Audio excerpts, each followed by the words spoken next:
Hello mga kabayan and hello world. Ako po si Nay, sa inyong Love Ambassador from Gifts for Everyone Worldwide. At ngayong araw na to ay syempre, isi-celebrate pa rin natin ang araw ng mga nanay dahil nandito ako sa Mandaluyong City para hanapin ang bahay ni Ma'am Josephine Fabro dahil po ang kanyang anak na si Ma'am Nisha Fabro, isa pong kababayan nating OFW na nasa Taiwan, ay gusto kang batiin. Ma'am Josephine ng Happy Mother's Day!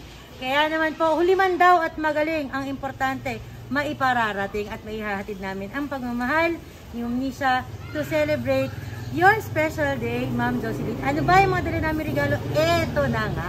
Lapit kayo dito, pakita ko sa inyo. Una natin regalo, napakagandang customized photo with frame ninyo. Ma'am Josephine, bukod po dyan, meron tayong dalang Mother's Day cake, chocolate, may message of love dyan po sa inyong greeting card at syempre napakagandang bouquet of roses para po sa inyo. At kagaya ng lagi ko sinasabi, hindi pwedeng masaya agad sa Gifts for Everyone dahil meron tayong prank para kay Ma'am Josephine. Ano ba yung ating prank?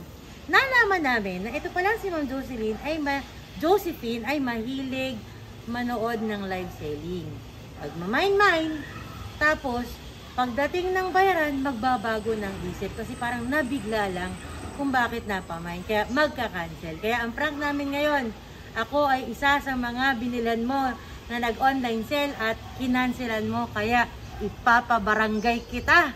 Ma'am Josephine, ano kaya magiging reaction mo? Siyempre, panonoorin namin at i-enjoy namin. Kaya naman, Ma'am Nisha, tara, surprisahin na natin ang iyong mama. Samahan niyo ako mga kabayan. Tara po, let's go!